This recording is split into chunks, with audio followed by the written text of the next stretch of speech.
Respire fundo. Esqueça as togas brancas, o mármore nobre e os discursos heróicos dos filmes de Hollywood. Hoje vamos descer aos porões da história, onde nem os guias turísticos ousam olhar. Vamos mostrar a verdadeira face de Roma, uma face distorcida por uma careta de sadismo e orgulho insano. Neste texto, você verá o avesso do show mais grandioso da antiguidade, o triunfo romano. Você descobrirá por que correntes de ouro em uma rainha cativa eram piores que grilhões de ferro, e o preço monstruoso que ela pagou apenas para continuar viva. Contaremos sobre o grande chefe que os romanos marinaram vivo em um saco de pedra, forçando-o a esperar pela morte por 6 longos anos, na escuridão total. Você ouvirá a verdade macabra sobre como, por causa de algumas joias, legionários podiam despedaçar um homem, e por que a risada em um poço gelado de imundícies é mais assustadora que qualquer grito. Mas guardamos o mais chocante para o final. Acompanhe até o fim para saber o destino do imperador romano, que os inimigos transformaram primeiro em um apoio vivo para os pés, e depois, em um espantalho vermelho recheado de palha. Esta é a história de como a máquina de humilhação, que funcionou por séculos, um dia falhou, e voltou para seus criadores como um bumerangue sangrento. Bem-vindos ao desfile dos condenados. Respire fundo. Sente esse cheiro? Não é o aroma de incenso, nem o frescor matinal do Tibre. É o cheiro de 1000 corpos suados, vinho azedo, alho barato e medo animal. Bem-vindos a Roma do ano 274 da nossa era. Você está no centro da produção mais grandiosa, mais cara e mais cruel da história da humanidade. Mas não se deixe enganar pelas flores jogadas aos pés dos legionários. Não estamos aqui para celebrar. Estamos aqui para ver a espinha dorsal humana ser quebrada. Neste exato segundo, pela Via Sacra, move-se não apenas um desfile. É um gigantesco moedor de carne reluzente de ouro. Seu nome é Triunfo. E se você acha que sabe o que é isso, esqueça tudo o que viu nos filmes. Esqueça as togas brancas, o mármore limpo e os perfis nobres. A realidade que veremos agora não se parece com um museu, mas com um matadouro que alguém decidiu decorar com guirlandas. Ouve esse barulho? Ele cresce como um tsunami. É o rugido da multidão romana. Centenas de milhares de gargantas fundidas em um único organismo sedento de espetáculo. Eles chegaram aqui ao amanhecer, ocupando lugares nos degraus dos templos, nos telhados, pendurando-se nas estátuas de seus deuses, apenas para ver uma coisa: como aqueles que ontem governavam nações, hoje rastejarão na poeira. Olhe ali, no centro da procissão. Vê aquela mulher? Tente ver o rosto dela através das nuvens de poeira. É Zenóbia, a rainha de Palmira, a senhora do Oriente, a mulher que ousou desafiar a própria Roma e, por um curto período, arrancou do império 1/3 de seus domínios. Dizem que ela era mais bonita que Cleópatra e mais casta que Lucrécia. Ela cavalgava melhor que qualquer homem em seu exército e podia beber vinho de igual para igual com generais sem se embriagar. Mas olhe para ela agora. Ela vai a pé. E cada passo seu é uma façanha que beira a tortura. Notou como ela se move de forma estranha? Como seus joelhos se dobram? Como suas costas estão antinaturalmente arqueadas? Isso não é cansaço. É o ouro. O imperador romano Aureliano, esse soldado durão que entende de eficiência, inventou uma tortura especial para ela. Ele não a acorrentou em ferro. Ferro é metal para escravos, para a ralé. Para a rainha, ele escolheu o ouro. Zenóbia está presa em maciças correntes de ouro. Grilhões de ouro nas mãos, trancas de ouro nos pés, uma pesada corrente de ouro no pescoço. Dizem que os joalheiros trabalharam nelas por semanas, criando uma obra-prima cujo único objetivo é causar dor. Esse metal precioso pesa tanto que uma mulher frágil simplesmente não consegue carregá-lo sozinha. Olhe mais de perto. Vê aquele homem que caminha ao lado dobrado em 3? É um bobo da corte persa. Sua tarefa é sustentar os pesados elos da corrente, para que a rainha não caia e não morra antes da hora. Que ironia, não é? Mesmo em sua humilhação, Ela não consegue andar sozinha. Ela é literalmente esmagada pela riqueza que um dia foi símbolo de seu poder. Sua pele sob os grilhões está em carne viva. O ouro é um metal macio, mas é pesado e impiedoso. Cada movimento da procissão, cada parada, cada empurrão da multidão faz o metal morder a carne viva. Mas ela não tem o direito de gritar. Ela é um troféu. E troféus não gritam. Troféus devem brilhar e causar inveja. A multidão enlouquece. Os plebeus, esses espectadores eternamente famintos por pão e circo, apontam o dedo para ela. Para eles, Zenóbia não é uma figura trágica. Para eles, ela é a conta bancária viva do império. Olhando para ela, não vem uma mulher quebrada, mas a redução de impostos, grãos gratuitos e novos jogos no Coliseu. Eles olham para ela com a mesma luxúria com que um açougueiro olha para um porco cevado. Ela não é mais humana. Ela é uma coisa cara, exótica e perigosa, que finalmente foi domada e posta na coleira. Você sente essa dissonância? De um lado, luxo inacreditável. Carruagens puxadas por veados, elefantes, tigres, montanhas de bens pilhados carregados em liteiras. Do outro, uma tragédia humana absoluta e concentrada. Os romanos eram mestres nesse contraste. Eles sabiam, para destruir verdadeiramente um inimigo, não basta matá-lo. A morte é muito simples, muito rápida. A morte pode fazer do inimigo um mártir. Não. O inimigo precisa ser transformado em motivo de riso. É preciso arrastá-lo por toda a cidade. Mostrar a cada mendigo que esse grande rei ou rainha é apenas poeira sob as sandálias de um legionário romano. É preciso quebrar seu espírito publicamente, diante de testemunhas. Documentar essa humilhação em milhares de olhos. O triunfo é uma máquina de terror estatal. É uma mensagem. Não para Zenóbia. Para ela tudo já foi explicado. É uma mensagem para todos os outros. Para cada um que está agora na multidão. E para cada um que, talvez, esteja planejando uma revolta nas fronteiras distantes. Vejam, diz Roma. Vejam o que fazemos com rainhas. Imaginem o que faremos com vocês. Aureliano, o imperador soldado, segue em algum lugar à frente em sua carruagem. Ele sabe o que faz. Ele não se embriaga com a crueldade pela crueldade, não. Ele é pragmático até a medula. Ele precisa unificar um império que está desmoronando, e para isso, precisa desse espetáculo. Ele precisa de Zenóbia acorrentada. Viva. Por enquanto, viva. O ar na via sacra é denso, dá para cortar com uma faca. O calor é insuportável. O sol reflete nas armaduras polidas dos pretorianos e fere os olhos. Zenóbia dá mais um passo. O bobo sustenta a corrente. A multidão explode em gargalhadas quando ela tropeça. Alguém joga um resto de maçã nela. Ele bate na algema de ouro e ricocheteia na lama. Pense nesta imagem.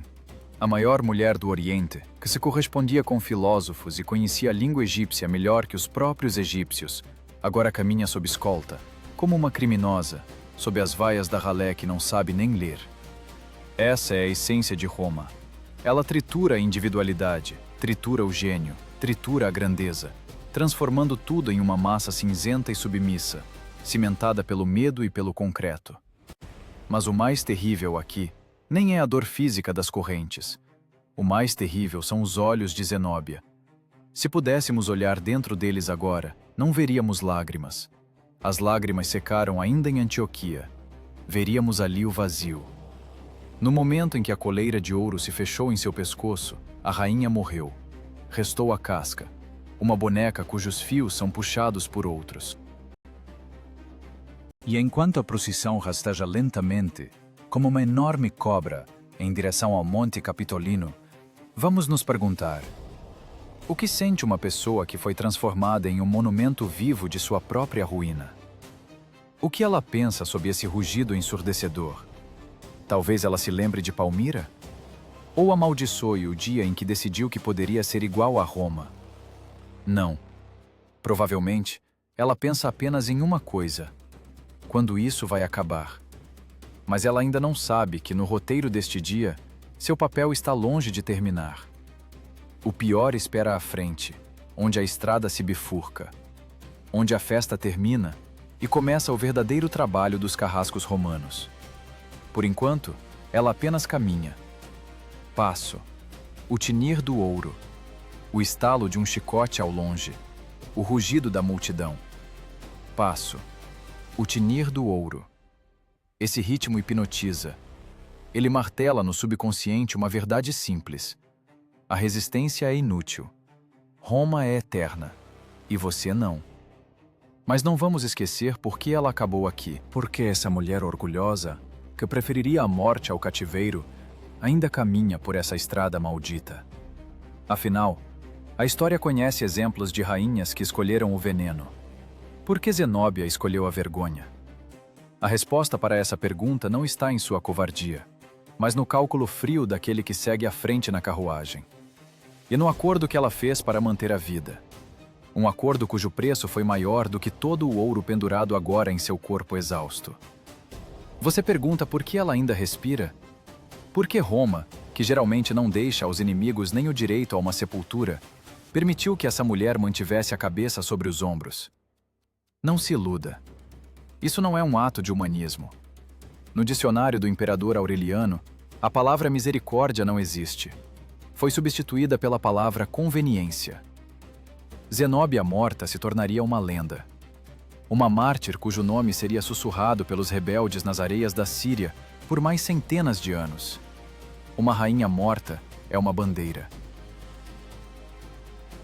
Mas uma mulher viva, quebrada e humilhada, levada na coleira como um cãozinho doméstico, é apenas uma ferramenta política. Aureliano era um matemático genial do poder. Ele calculou tudo com a precisão fria de um açougueiro pesando uma carcaça. Zenóbia, viva em correntes de ouro, é a prova viva de que resistir a Roma não é apenas mortal, é inútil.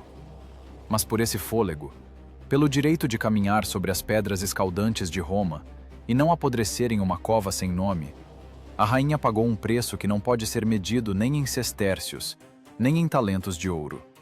Ela pagou com sua alma imortal. Vamos rebobinar a fita. Vamos sair brevemente da abafada Roma e nos transportar para a cidade de Emesa, onde, meses atrás, seu destino foi decidido. Lá, na tenda fresca do quartel-general romano, ocorreu um julgamento sobre o qual os poetas da corte não gostam de escrever. Não houve discursos heróicos. Cheirava a medo e traição. Quando os legionários arrastaram Zenóbia aos pés de Aureliano, não restava nem sinal da grande guerreira. Diante do imperador, não estava a nova Cleópatra, mas uma mulher apavorada que queria muito viver. E quando lhe perguntaram, quem te aconselhou a levantar a mão contra Roma? Ela não assumiu a culpa. Ela não disse, eu decidi assim, porque sou a rainha. Não. Ela apontou o dedo para aqueles que estavam atrás dela. Sou apenas uma mulher fraca, balbuciava ela, olhando nos olhos frios do imperador. Fui desviada do caminho. Foram eles, meus conselheiros, meus filósofos. Foram eles que sussurraram em meus ouvidos ideias loucas sobre liberdade. Imagine essa cena. Ao lado dela está Cássio Longino, o grande filósofo, retórico, um homem cuja mente era mais afiada que qualquer gládio romano. Ele a ensinou grego, ensinou administração estatal, foi seu amigo e mentor. Ele acreditava em seu sonho de uma Palmira independente mais do que ela mesma. E agora sua aluna, sua rainha, aponta o dedo para ele, como uma menina travessa entregando os cúmplices para evitar uma surra. Aureliano apreciou o gesto. Ele gostava desses acordos.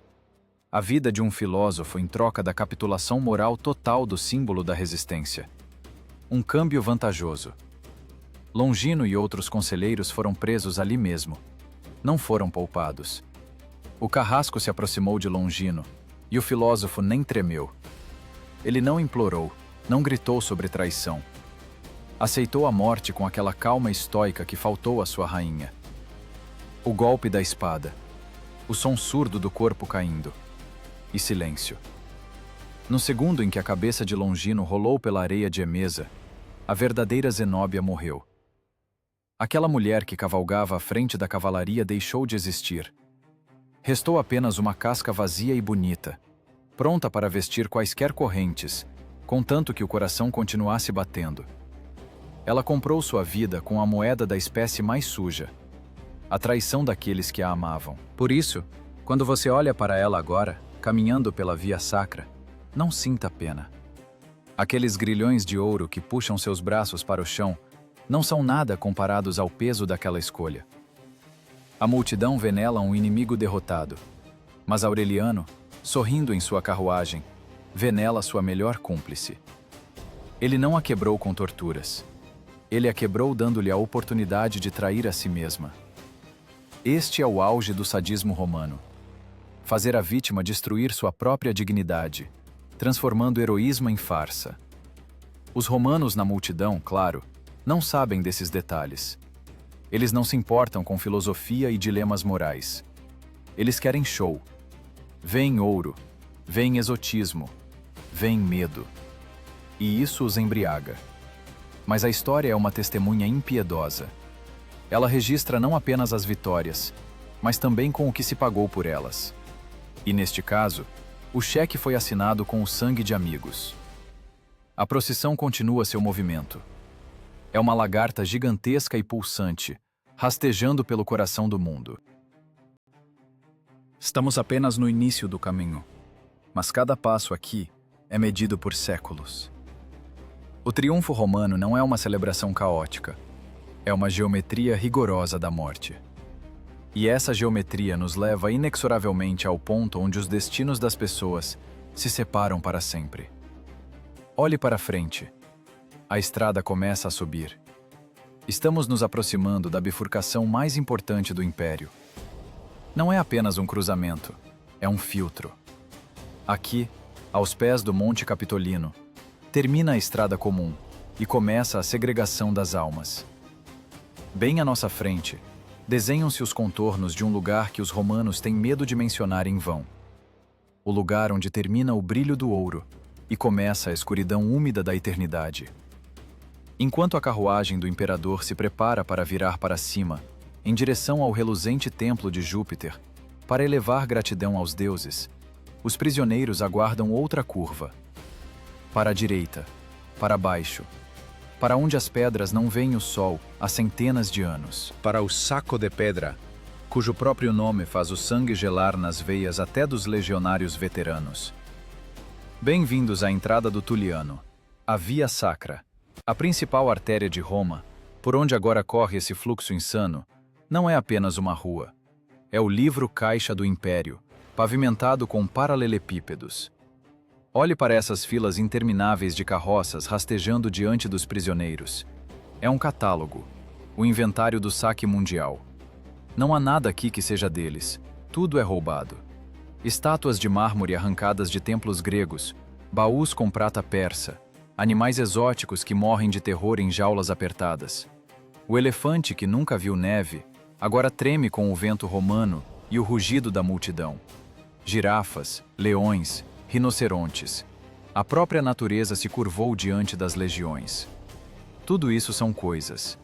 E as pessoas que vêm logo atrás também são coisas. Para o cidadão romano, não há diferença entre um cálice de ouro e um rei deposto. Ambos são troféus. Ambos pertencem ao povo de Roma. Você sente esse cinismo? Ele está derramado no ar mais denso que o cheiro de incenso. Roma não apenas vence, ela se apropria. Ela engole culturas, as digere e as cospe na forma deste desfile. Mas essa procissão tem um ponto final. E agora nos aproximamos do momento da verdade. Do ponto geográfico onde tudo se decide. Estamos aos pés do Monte Capitolino. Aqui, na bifurcação, ocorre a principal separação que define a própria essência da visão de mundo romana. O contraste, alto e baixo. Luz e trevas. Deus e vítima. Observe atentamente a carruagem do imperador. Neste momento, ela vira para a direita e para cima. Começa a subida pela encosta íngreme, até o templo de Júpiter Capitolino. Lá no topo, sob os raios de sol, em nuvens de incenso, a glória espera o imperador.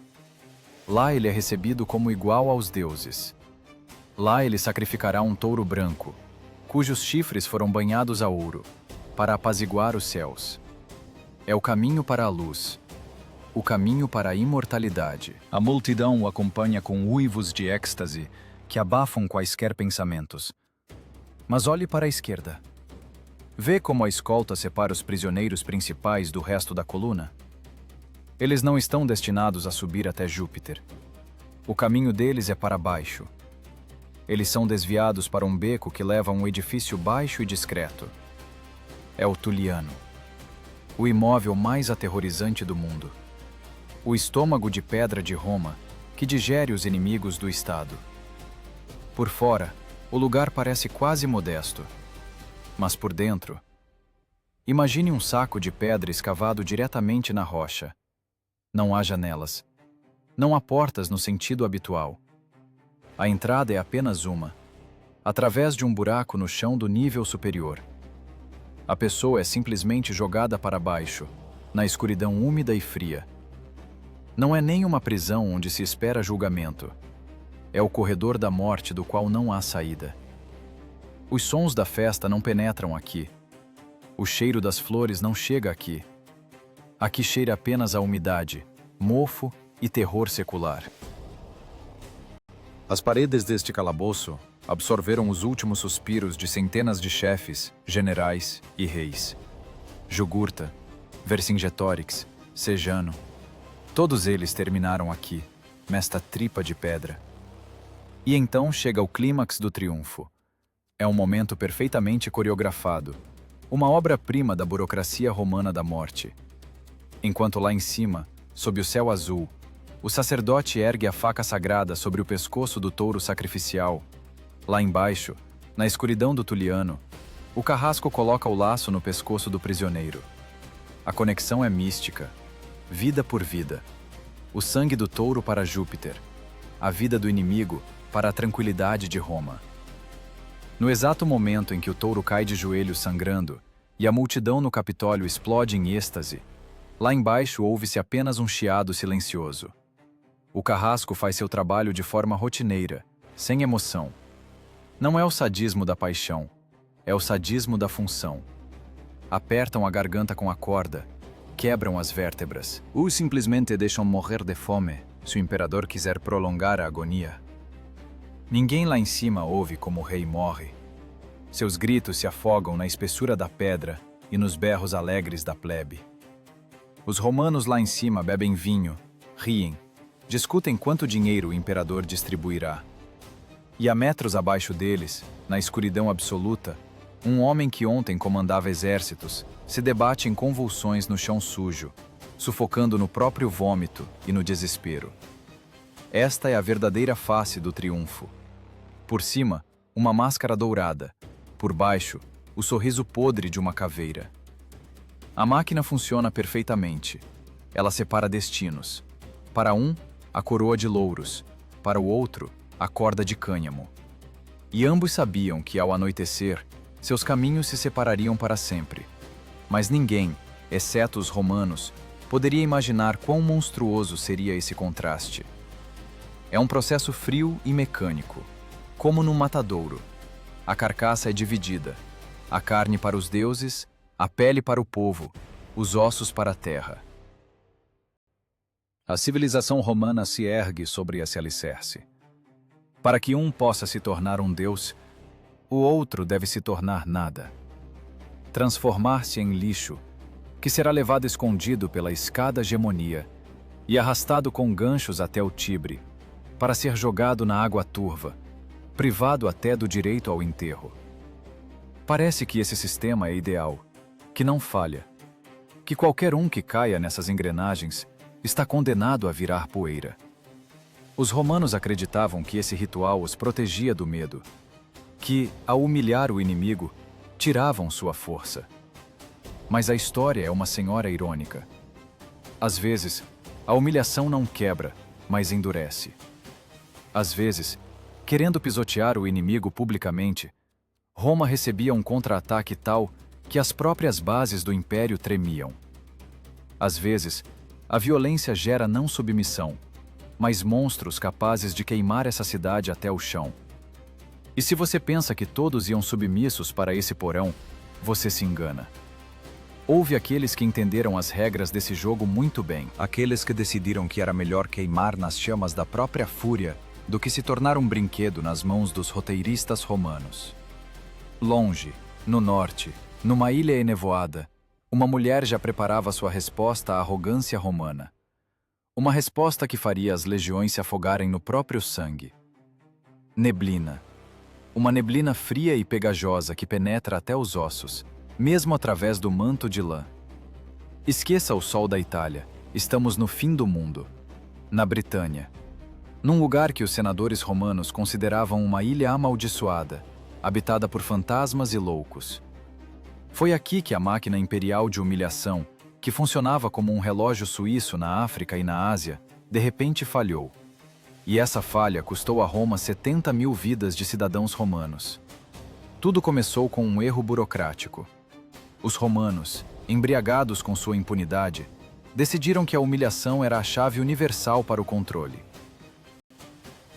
Quando o rei dos Essenos, Prasutago, morreu, ele, um bárbaro ingênuo, deixou seu reino para suas duas filhas e para o imperador Nero, esperando que Roma protegesse sua família.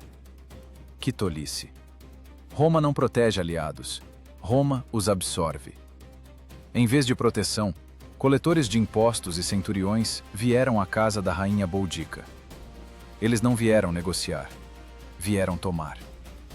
E quando Boudica, uma mulher alta, de cabelos ruivos e voz que, segundo os cronistas, fazia as paredes tremerem, ousou se indignar, decidiram lhe ensinar uma lição.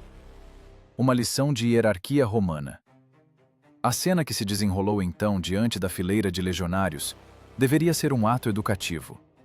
Boudica, rainha e mãe, foi despida e açoitada publicamente como uma ladra no mercado.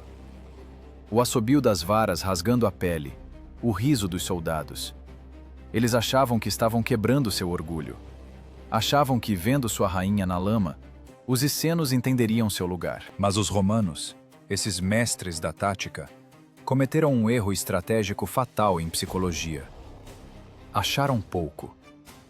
Para consolidar o sucesso, entraram na tenda das jovens filhas de Boudica.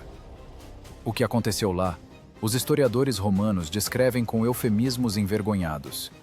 Mas diremos claramente: os soldados roubaram das meninas a honra, o futuro e a alma. Não foi apenas violência por prazer, foi um gesto político.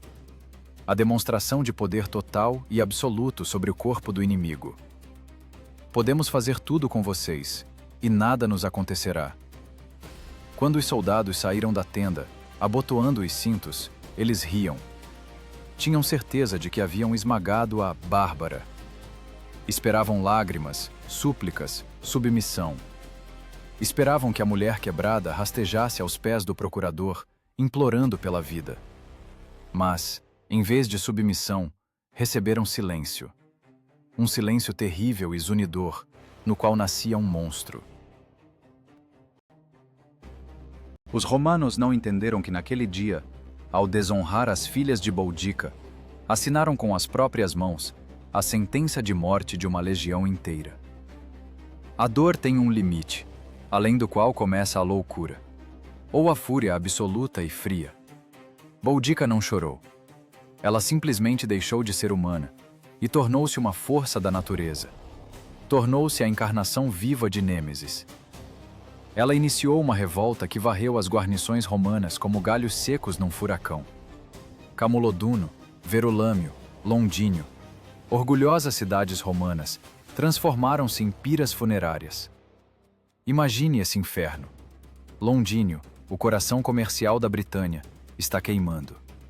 A temperatura no centro do incêndio é tal que o vidro derrete. A gordura dos corpos humanos escorre pelas valas junto com o chumbo dos telhados. Os gritos das matronas romanas, que ontem ainda eram carregadas em liteiras, afogam-se no rugido das chamas. Boudica não fazia prisioneiros. Ela não buscava resgate. Não queria escravos. Ela queria uma coisa: causar a Roma a mesma dor que lhe causaram, só que multiplicada por 1000. 70.000 romanos e seus aliados foram massacrados.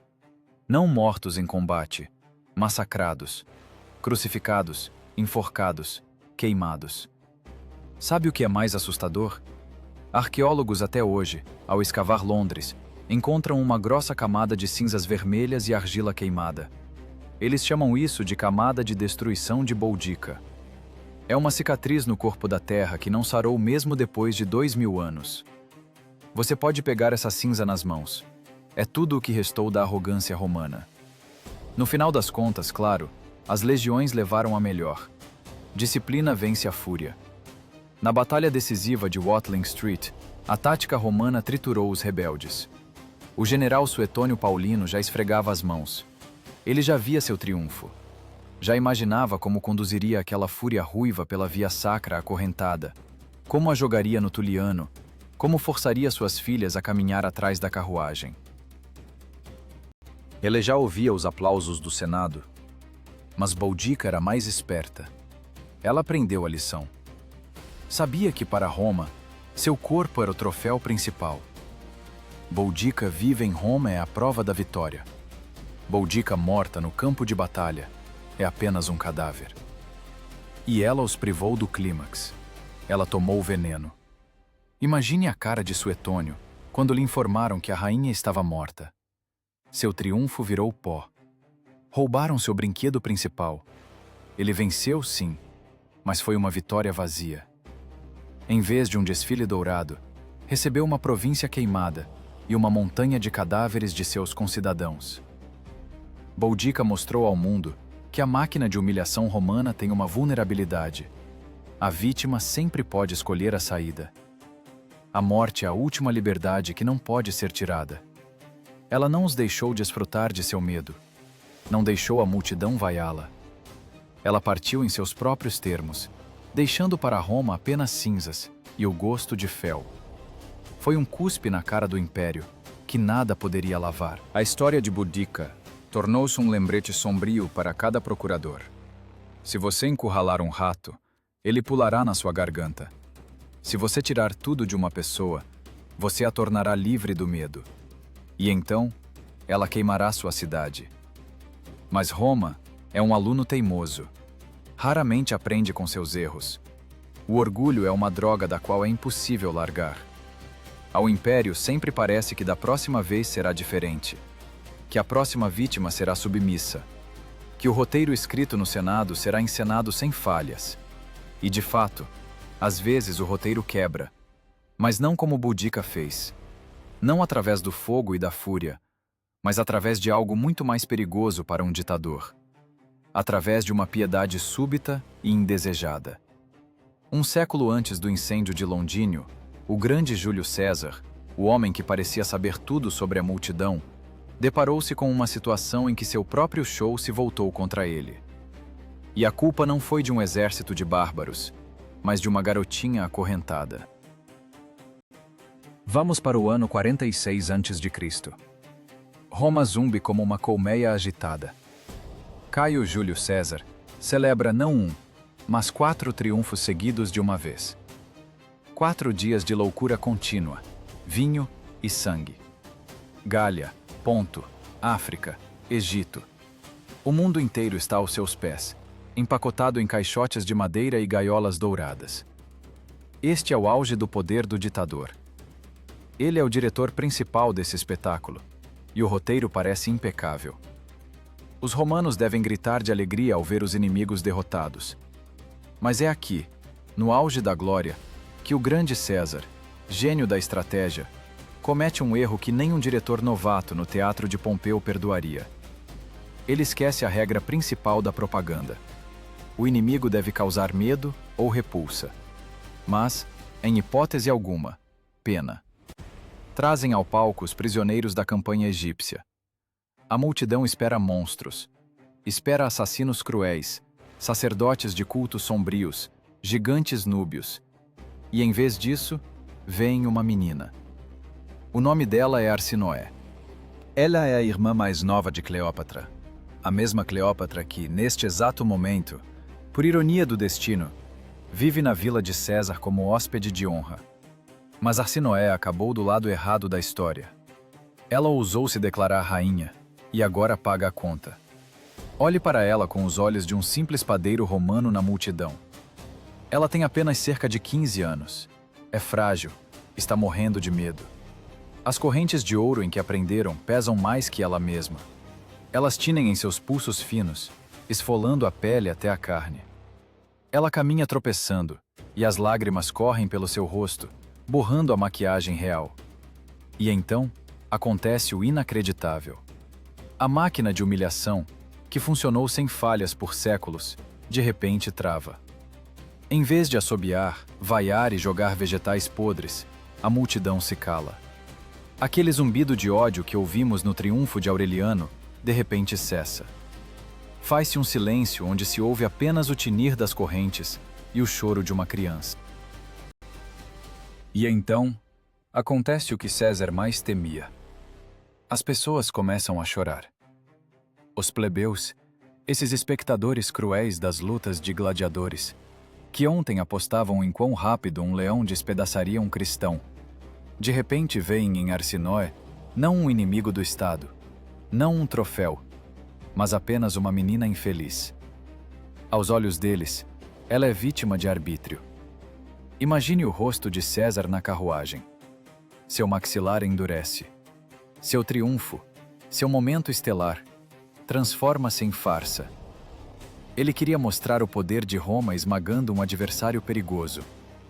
E mostrou o sadismo de um homem adulto, zombando de uma criança.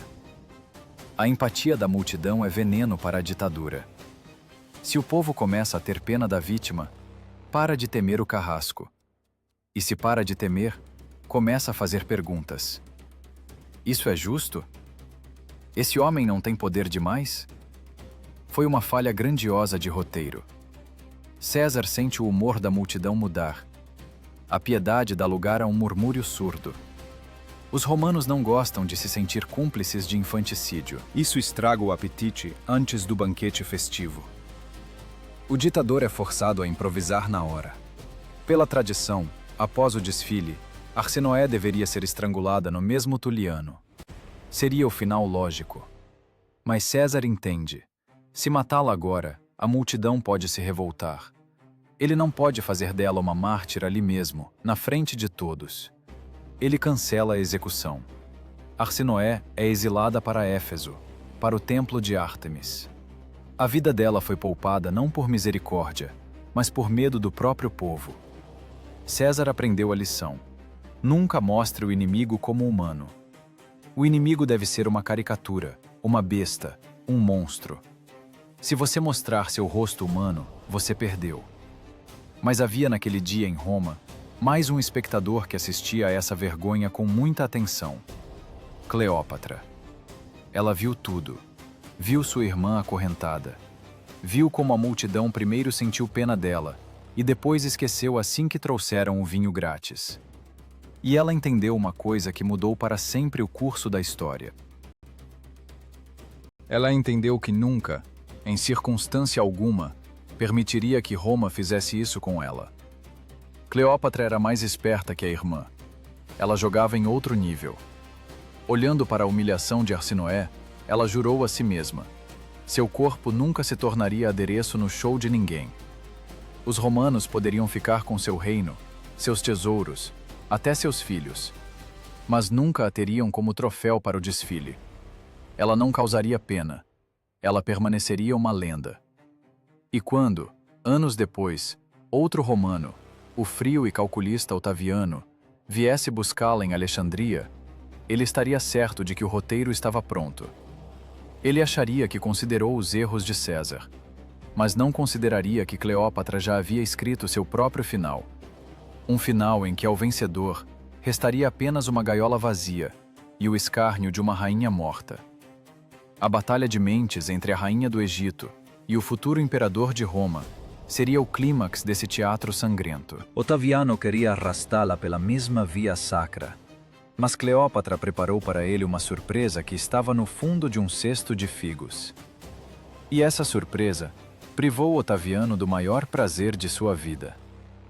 Alexandria, ano 30 a.C.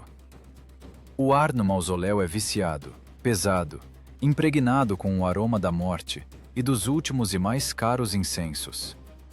Aqui, nesta tumba luxuosa, joga-se a partida final do maior jogo de xadrez da antiguidade.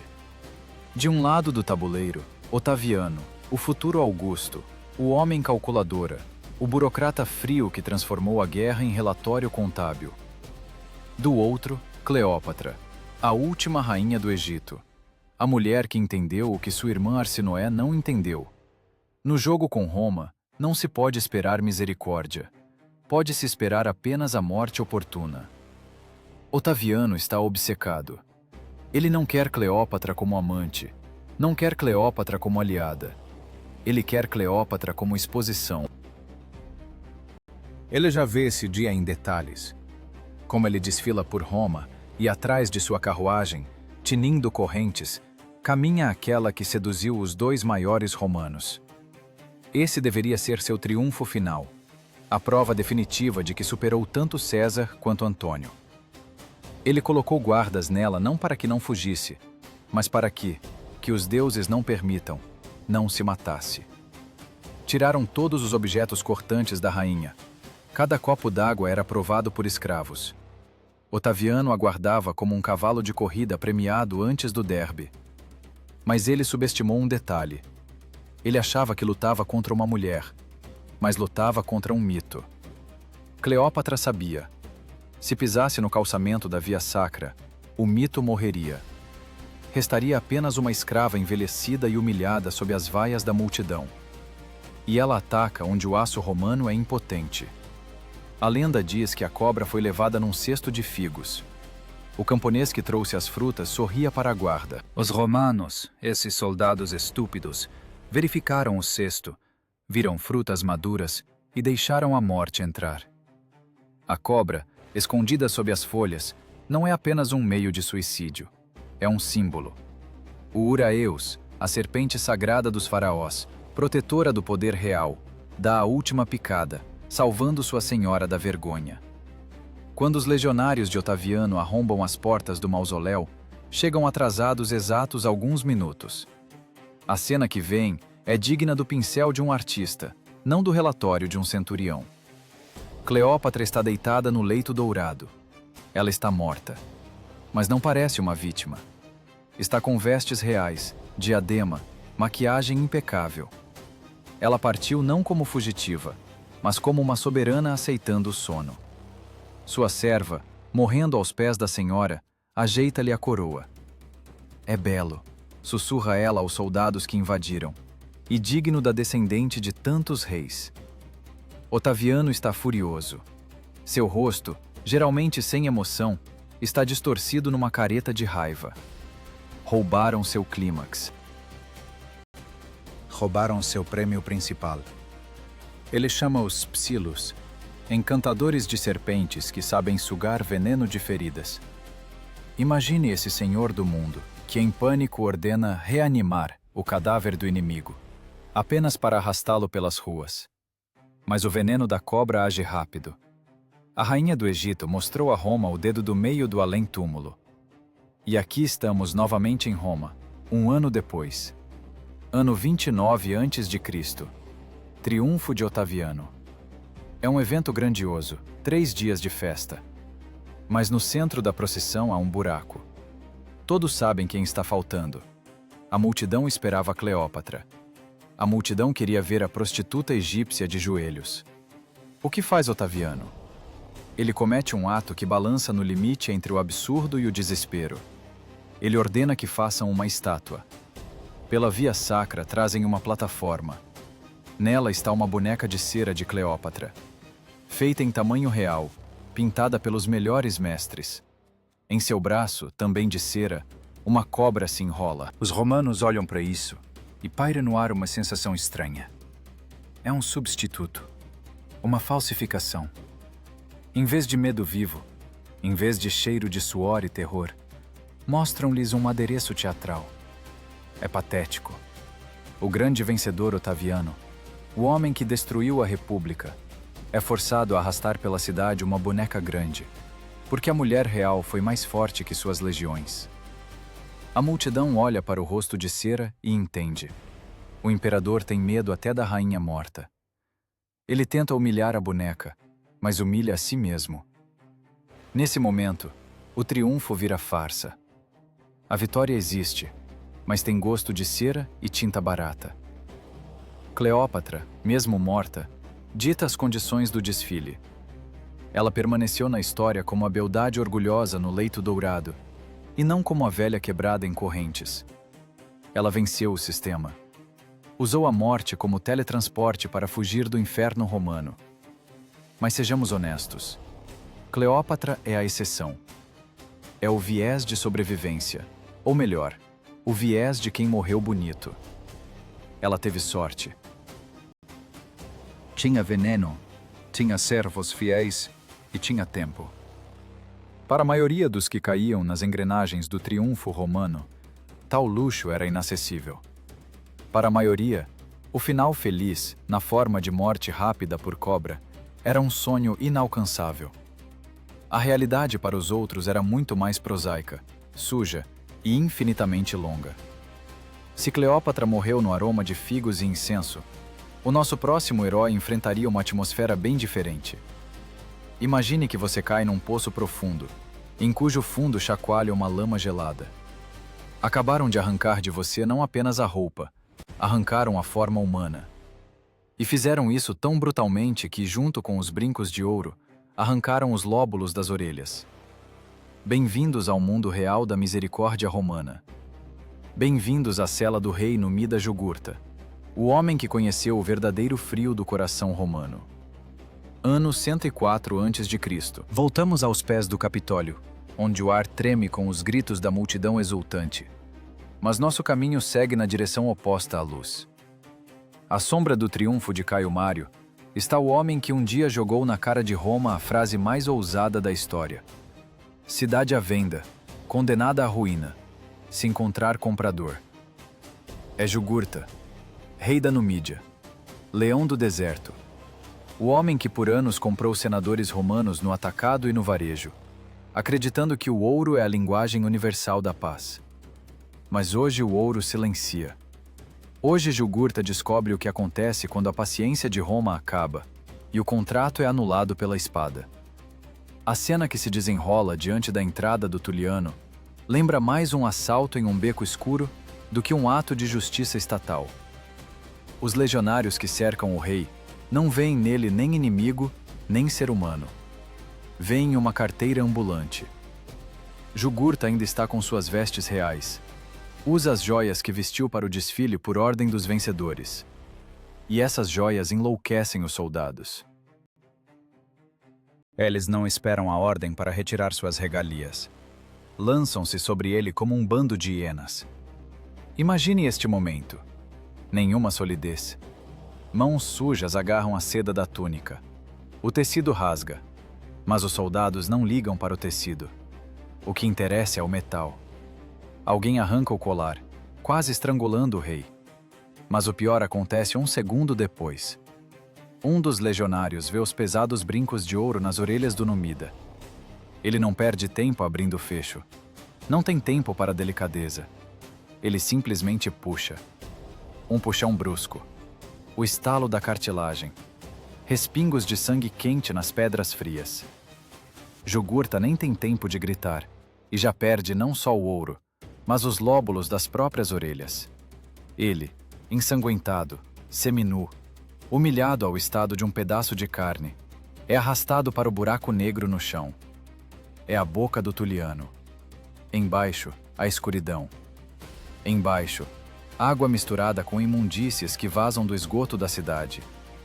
É o fundo do mundo. E lá, nessa lama fétida, jogam aquele que estava acostumado ao sol quente da África. O baque na água. A água gelada queima as feridas. A escuridão fecha suas mandíbulas instantaneamente. E é exatamente nesse momento, com água gelada e suja até a cintura, tremendo de frio e choque, que Jugurta pronuncia a frase que entrará para a história como o padrão da ironia insana. Sua mente não aguenta a mudança brusca, do topo do poder ao fundo da fossa. Ele começa a rir. De forma oca, histérica, assustadora. Sua risada ecoa nas paredes molhadas do saco de pedra. Por Hércules! Grita ele para a escuridão. Como é fria a tua casa de banhos, Roma! Não é uma piada. É o grito de uma mente se despedaçando. Nesse grito há tudo. A consciência do fim e o escárnio da civilização romana, que se orgulha de suas termas, mas oferece aos inimigos um banho de merda. Os romanos lá em cima, fechando a escotilha, talvez tenham ouvido essa risada, mas não se importaram. Para eles, Jugurtha deixou de existir no segundo em que seus pés tocaram o fundo. Começa o pior. A tortura que não se pode mostrar num filme bonito. A tortura onde não há carrasco com chicote. Há apenas escuridão, frio e fome. Jugurtha morreu por 6 dias. 6 dias e noites infinitos na escuridão absoluta. Imagine esse tempo. Hora após hora. Você não vê suas mãos. Ouve apenas o gotejar da água e sua própria respiração, que fica cada vez mais rouca. Primeiro vai embora o orgulho. Depois a esperança. Depois a forma humana. A fome começa a devorá-lo por dentro. O corpo, privado de comida, começa a digerir a si mesmo. O grande rei, guerreiro, estrategista, transforma-se num animal trêmulo que rasteja pelo chão escorregadio, tentando tatear qualquer coisa comestível, mas encontra apenas pedras e lodo. Dizem que, ao final do 3º dia, ele começou a roer a própria carne, apenas para abafar a dor no estômago. Roma aqui despe sua toga branca. Aqui não há direito das gentes, não há leis, não há debates no Senado. Aqui há apenas sadismo puro e destilado. Para o Império foi pouco matá-lo. O Império precisava que ele apodrecesse vivo. Que ele, deitado nas próprias fezes, entendesse. Seu dinheiro não funciona aqui. Seu poder aqui é zero. É a desumanização total. Desmontam o homem em partes. Primeiro tiraram a coroa, depois as orelhas, depois a sanidade e, finalmente, a vida. Quando, 6 dias depois, os carcereiros desceram para tirar o corpo, não encontraram um rei. Encontraram um cadáver esquálido e retorcido, com uma careta de terror no rosto, que já pouco lembrava um ser humano. Foi arrastado com ganchos pela escada Gemonia e jogado no Tibre. O rio o aceitou sem perguntas, levando o corpo em direção ao mar, para a costa daquela mesma África que ele perdeu. A história de Jugurtha nos ensina uma coisa terrível. O triunfo romano tem um porão, e nesse porão não há lugar para a nobreza.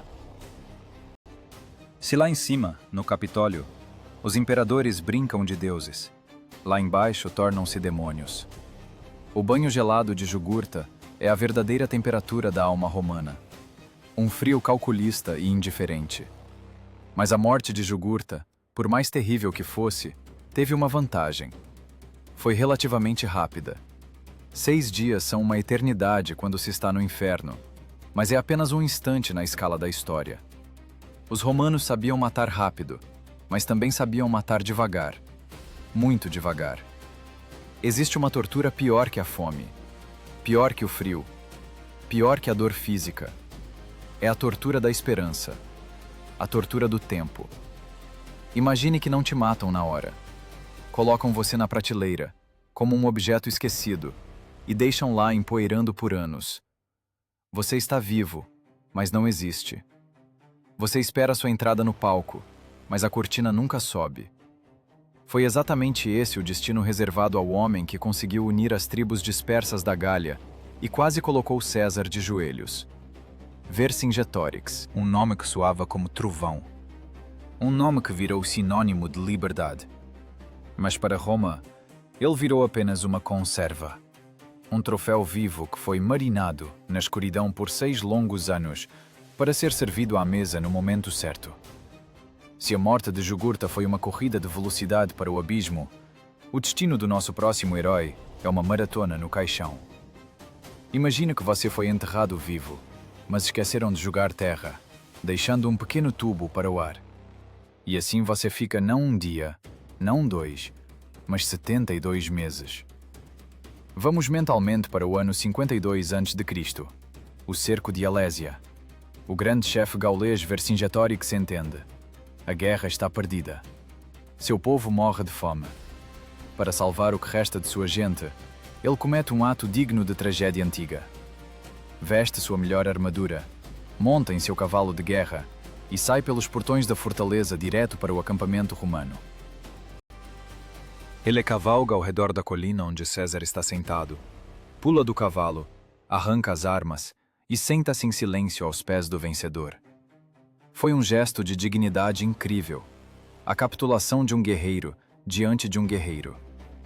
Vercingetorix esperava ser morto na hora, ou, talvez, acorrentado e levado a Roma para ser executado em 1 mês. Ele estava pronto para a morte. Ele a aceitou.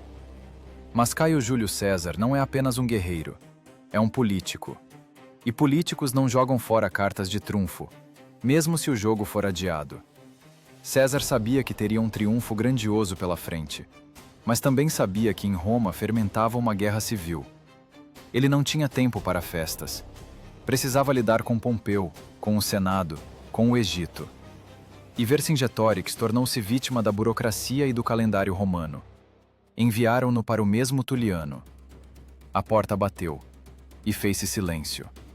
Imagine o que significa esperar a morte por 6 anos. Não 6 dias como Jugurta. 6 anos. 2190 dias. Ele ficou sentado na escuridão total, ouvindo como lá fora, lá em cima, o mundo continuava a viver. Em algum lugar, as estações mudavam, impérios caíam, César cruzava o Rubicão, a biblioteca de Alexandria queimava, Cleópatra tinha filhos. E aqui, no saco de pedra, o tempo parou. É a tortura mais sofisticada que a mente humana poderia inventar, a tortura da esperança e da incerteza. Cada vez que a escotilha se abria lá em cima, Vercingetorix provavelmente estremecia. Hoje? Mas apenas jogava um pedaço de pão duro. Não, hoje não. Espere. Os romanos transformaram o grande chefe em conserva. Literalmente o marinaram no próprio suco para abrir o pote quando fosse conveniente ao roteiro. César não dava a mínima para o sofrimento do homem no porão. Para ele, Vercingetorix era apenas uma linha na lista de inventário, marcada com um visto de guardar até ser solicitado. O que acontece com um homem em 6 anos numa cova úmida sem luz do sol? Os músculos que um dia seguraram a pesada espada gaulesa atrofiaram e viraram trapos. A pele ficou pálida como a de um peixe de águas profundas. Os olhos, acostumados à escuridão eterna, esqueceram como é o sol. A mente, privada de comunicação, começou a devorar a si mesma, repassando as mesmas memórias das florestas da Gália, que ficavam cada vez mais opacas. Ele enlouquecia e voltava 1000 vezes. Ele provavelmente rezava pela morte. Ele invejava seus guerreiros que morreram na Batalha de Alésia.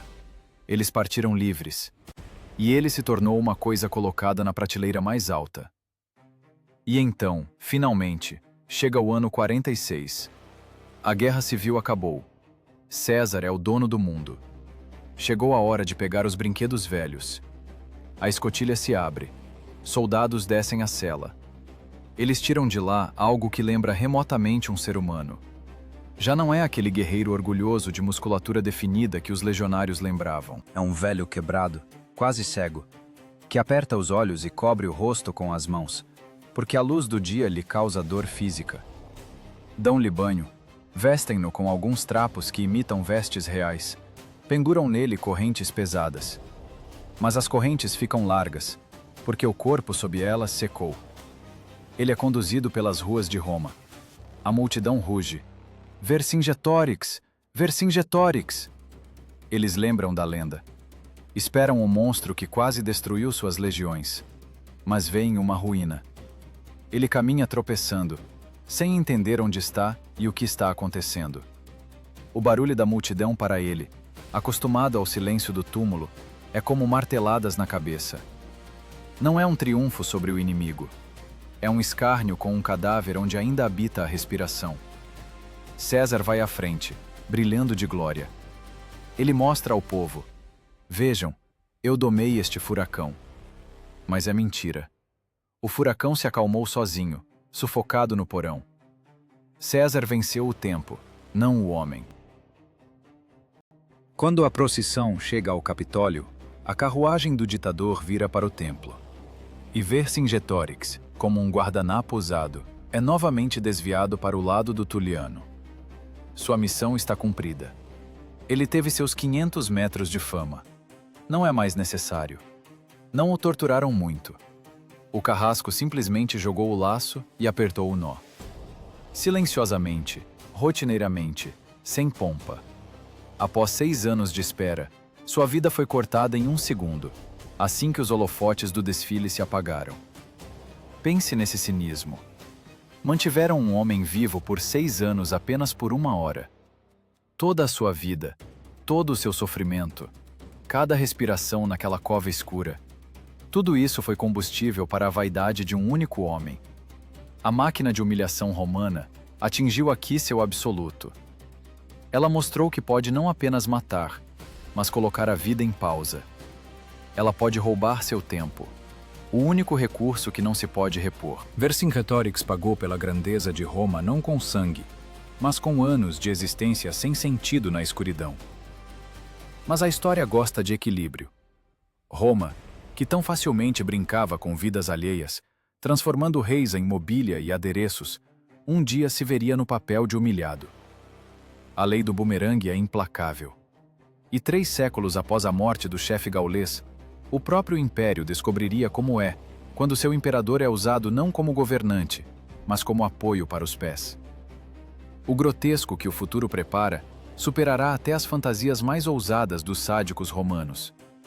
Porque desta vez, quem estará acorrentado não será um bárbaro, mas um deus vivo, o representante de Júpiter na terra. E será humilhado não num porão escuro, mas a céu aberto no Oriente, aos olhos de milhares de inimigos. O karma não é um conceito filosófico. Na história, é uma lei física, tão imutável quanto a gravidade. Se você passa séculos jogando um bumerangue encharcado de sangue e humilhação, um dia ele volta. E não vai bater apenas na sua mão. Ele vai arrancar sua cabeça.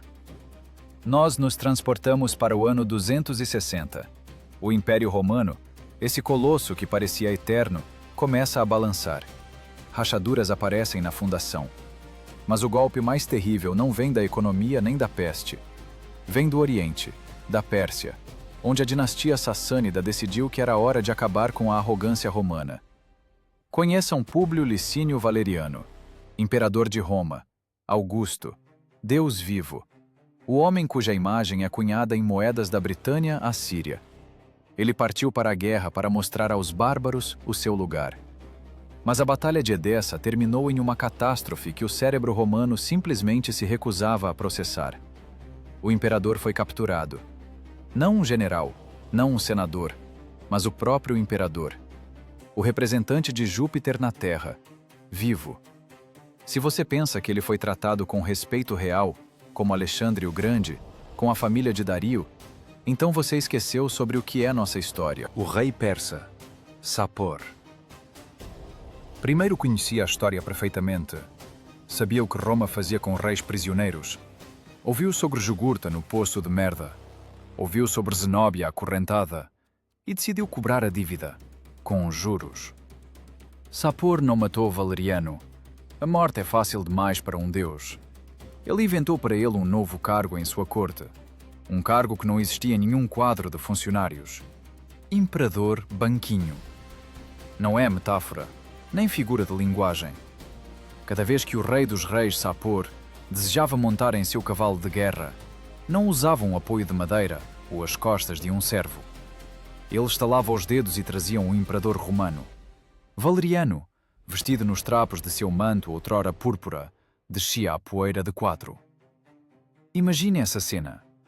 O homem sob cuja palavra legiões varriam cidades da face da terra, fica de joelhos e cotovelos na lama, com o rosto na terra. E o rei persa coloca sua bota, ferrada com ferro, nas costas do soberano romano, como num degrau, e num impulso voa para a cela. Nesse momento, quando a sola da bota persa pressiona a coluna de Valeriano, desmorona todo o mito romano. Toda essa construção pomposa sobre eleição divina, sobre Roma eterna, sobre legiões invencíveis, vira pó.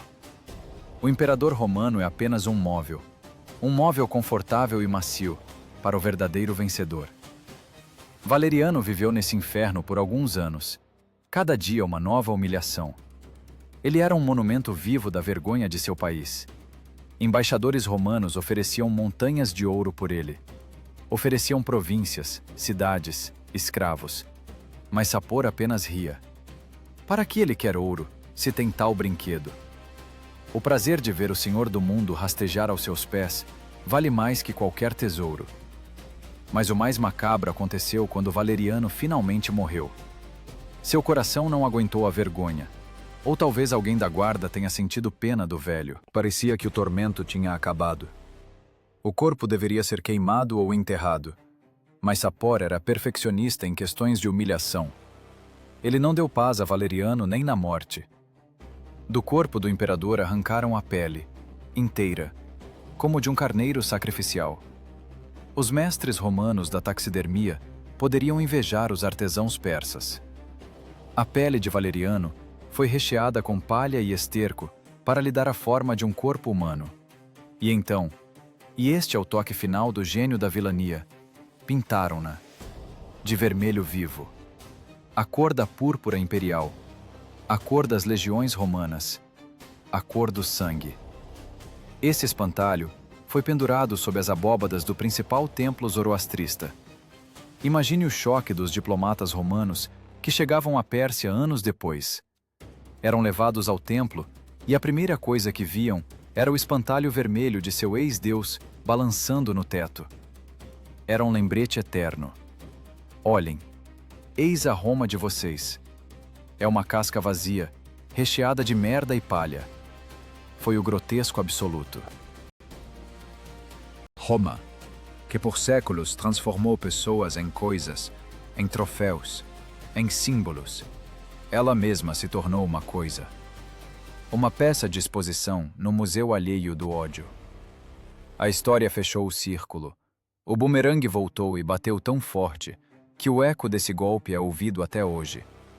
O destino de Valeriano é um espelho.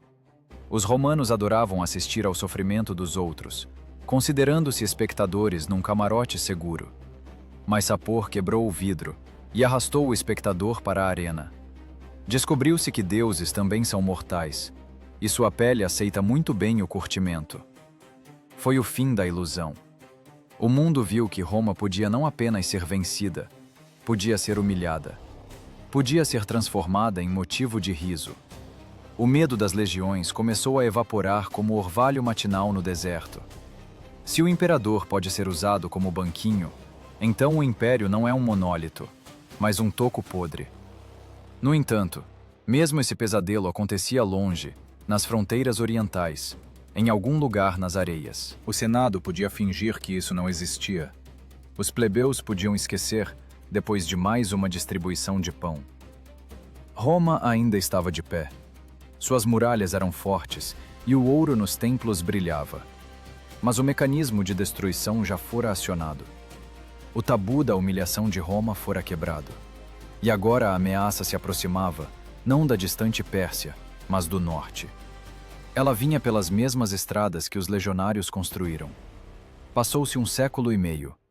Chegou o ano 410, e aos portões da cidade eterna, chegou aquele que não pretendia encenar peças teatrais com pele e palha. Ele não precisava de espantalhos, não precisava de escravos.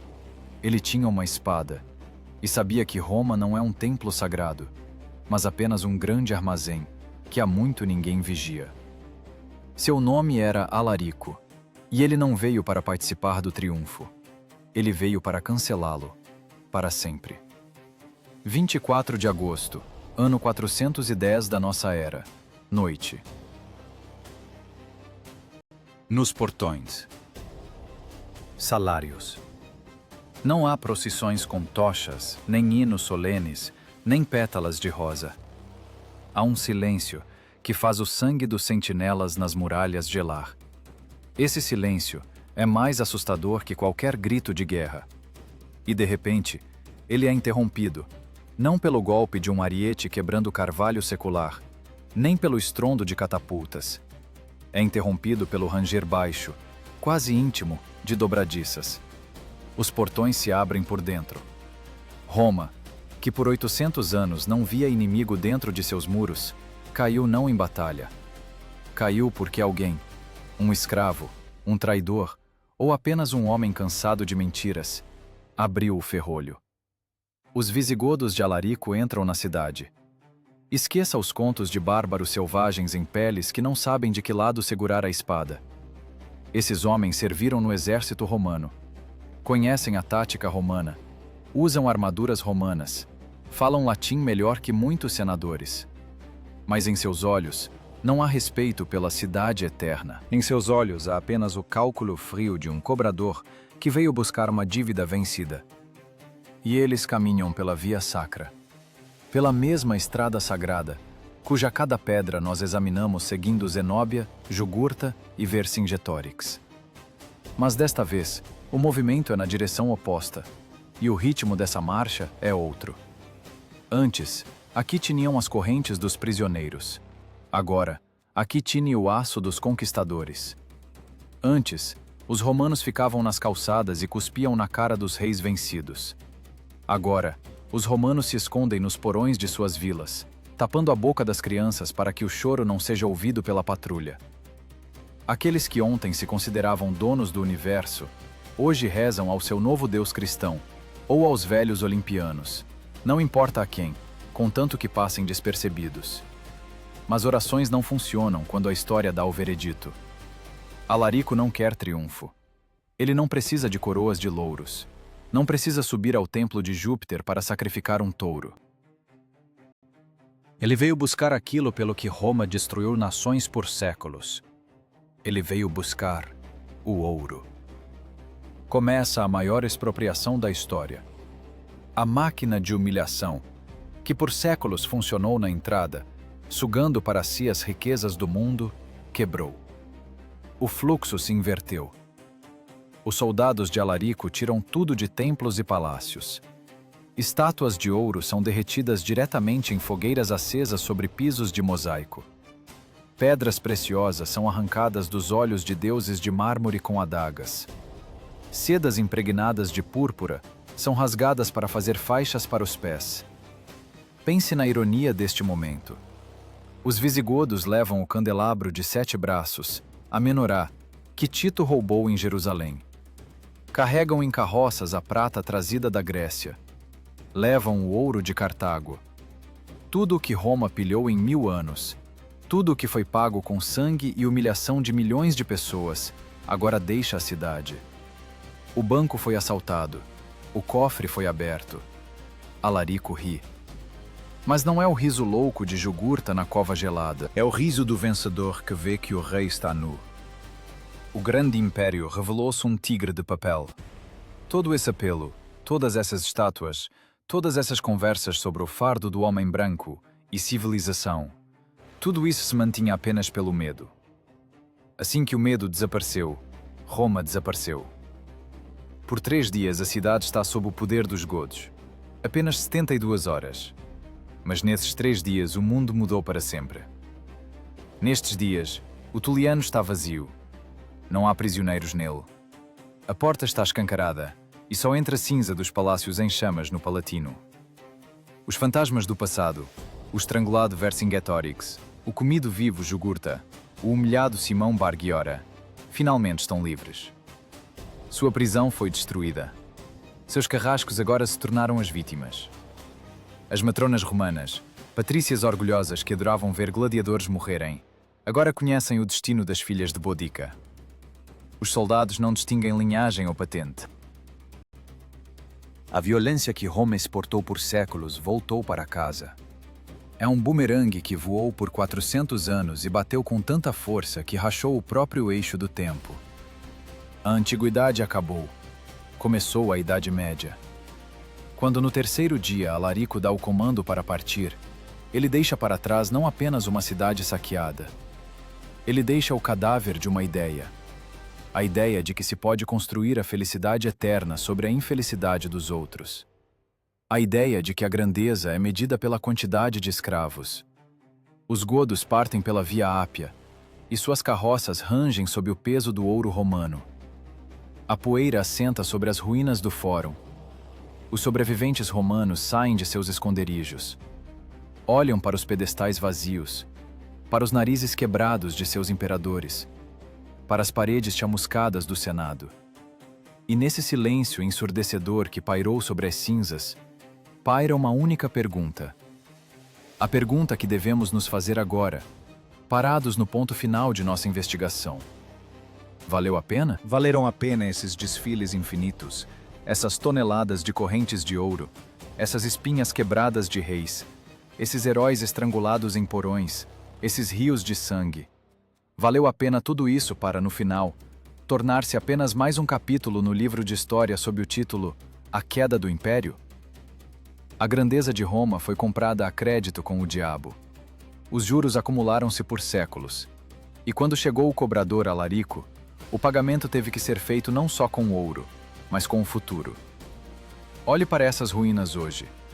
Turistas tiram selfies no cenário do Coliseu, sem ouvir os gritos que impregnaram essas pedras.